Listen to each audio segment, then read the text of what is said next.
नमस्कार। हिंदी की पाठशाला यूट्यूब चैनल में आप सबों का स्वागत है। और आज हम लोग पढ़ेंगे अब्दुल रहीम खान खाना रचित दोहावली का 68वां दोहा। जे रहीम पर हित करे ते रहीम बड़ लोग, कहाँ सुदामा बापुरो कृष्ण मिताई जोग रहीमा कृष्ण मिताई जोग। संदर्भ बार बार उद्धृत करने की आवश्यकता नहीं है। वैसे ही जो है प्रसंग के बारे में ये है कि पिछले दोहों में हम लोगों ने जो है पढ़ा कि जहांगीर से मनमुटाव के कारण उनके सारे जो है सुख ऐश्वर्य के जो भी साधन थे छीन लिए गए थे, दर दर के भिखारी बन गए थे रहीम। तो उसी पर किसी ने जो है व्यंग किया, तो उस व्यंग का उत्तर रहीम ने दिया कि बड़ा होना या बड़प्पन अमीर होने में नहीं है या अमीरी दिखाने में नहीं है, वरन अमीर वह है, बड़ा और महान वह है जो गरीबों की मदद। शब्दार्थ कठिन शब्द नहीं है, सब सरल शब्द ही हैं।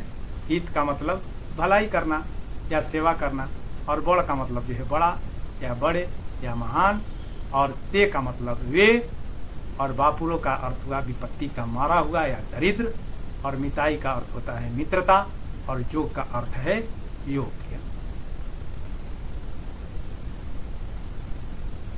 तो सरलार्थ और व्याख्या देखें हम लोग। तो रहीम कवि कहते हैं कि जे गरीब पर हित करे, जो गरीबों की भलाई करता है, ते माने वे, रहीम कहते हैं कि वे ही बड़े लोग हैं। यानी कि जो गरीबों की भलाई सोचता है, करता है, गरीबों को जिसका सहयोग करता है, वही बड़ा आदमी है। लोग कहते हैं कि मित्रता बराबर के लोगों में होती है, बराबरी में होती है, मगर ऐसी बात नहीं है। अगर ऐसी बात होती तो कृष्ण और सुदामा की जो है मित्रता, जो ऐतिहासिक है और मित्रता के आदर्श का उत्कृष्ट जो उदाहरण है, वो मित्रता नहीं होती। रहीम कहते हैं कि जो गरीबों की भलाई करता है वही बड़ा है।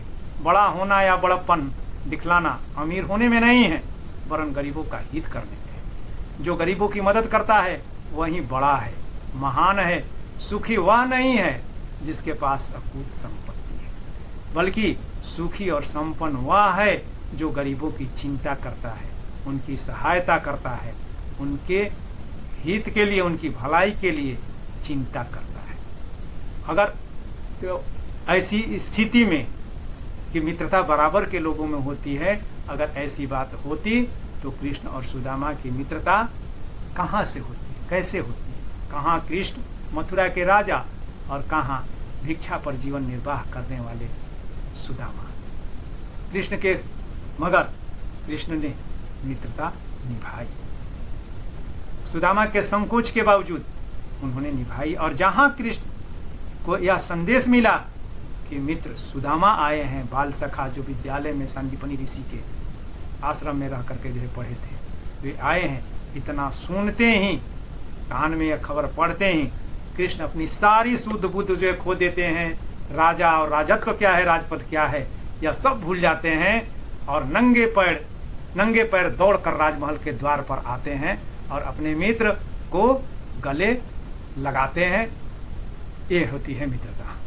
और अपने ही हाथों उनके पैर पखारते हैं, पूरी तत्परता के साथ उनकी सेवा करते हैं। और जब उनके मित्र वापस लौटने लगते हैं, तब संकोच करते हुए, उदारता दिखाते हुए नहीं। आज तो ऐसा है कि लोग देते हैं चवन्नी भर और जो है चर्चा करते हैं 2 रुपये 4 आने भर, उससे भी जो है ज़्यादा। मगर यहाँ पर कृष्ण संकुचित काय होकर के, सकुचाते हुए बहुमूल्य और अकूत उपहार देते हैं, जैसा कि जिसके बारे में सुदामा ने सोचा भी नहीं होगा। तो गरीब सुदामा और राजा कृष्ण की मित्रता को ऐसे ही आदर्श नहीं माना गया, अतएव मित्र बनाने से अधिक महत्वपूर्ण है मित्रता का निर्वाह करना। और सच्ची मित्रता में ऊंच नीच, अमीर गरीब, छोटे बड़े के विभेदकारी भाव के लिए कोई स्थान नहीं है। अब भाषा, तो भाषा के संदर्भ में वही रटा रटाया जो है चलेगा कि भाषा परिनिष्ठित ब्रज भाषा का व्यवहार हुआ है। भाषा में अलंकारों का मुलम्मा, भाषा को संवारने के लिए, सजाने के लिए, चमत्कृत करने के लिए इन्होंने अलंकारों का मुलम्मा चढ़ाने का प्रयास नहीं किया, वरन अलंकार इनमें जो है स्वाभाविक रूप से जो है आ जाते हैं। और राग रागिनियों का प्रयोग ये नहीं करते हैं जानबूझ करके, बावजूद इनके दोहे संगीत तत्वों से भरपूर हैं, इसलिए गेय हैं। और कबीर के बाद सबसे ज्यादा पढ़े और गाए जाने वाले एक कबीर रहीम ही हैं। वैसे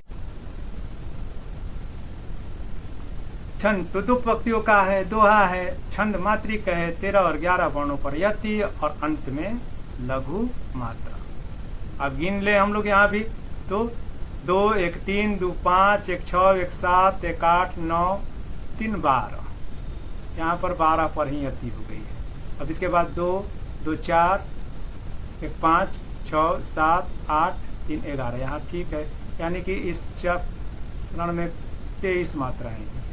अब 3 4 2 6 2 8 2 10 1 11 2 13, यहाँ तो ठीक है। और यहाँ पे ए दो, चूंकि संयुक्ताक्षर के पूर्व का जो है वर्ण जो होता है द्विमात्रा हो जाता है, गुरु हो जाता है, तो 2 1 3 1 4 2 6 2 8 2 10 1 11, तो 13 11 बराबर 24। तो एक यहाँ पर जो है पहले चरण पद में, पहले पंक्ति में एक मात्रा कम है और कभी को इतनी जो है छूट रहती है। अब आ जाए हम लोग अलंकार पर। तो अलंकार में बता दिया कि ये नीति का दोहा है, और नीति के दोहे में उपदेश, समस्या, कारण और जो है समझाना होता है, इसलिए इसमें काव्यलिंग और उदाहरण अलंकार है। और अंतिम में है तो अनुप्रास अलंकार है।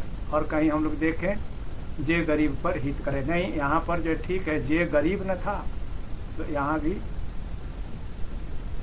तो 13 हो ही गया, 13 11 24, जे गरीब पर हित करे 13 ही मोड़ लो, यहाँ भी 24 मात्राएं हो गई। तो और कहीं कोई जो है वर्णों की आवृत्ति नहीं मिल रही है, इसलिए बस जो है अंत्यानुप्रास पर ही काम तमाम। अब भाषा के संदर्भ में और विशेष के संदर्भ में तो बता ही रहा हूँ कि ये जो है दोहा चपका दीजिए, और उनके बारे में कि दोहा सिद्धों की देन है, लोकप्रिय इन्होंने बनाया। इनके दोहे बहुत ही जो है गंभीर अर्थ देते हैं, ठीक वैसे ही जैसे कि बिहारी के दोहे देते हैं। और काव्य का जो परियोजन एक होता है, इस शिक्षा देना, ज्ञान और उपदेश देना, उसको भी इनके दोहे चरितार्थ करते हैं। बहुत बहुत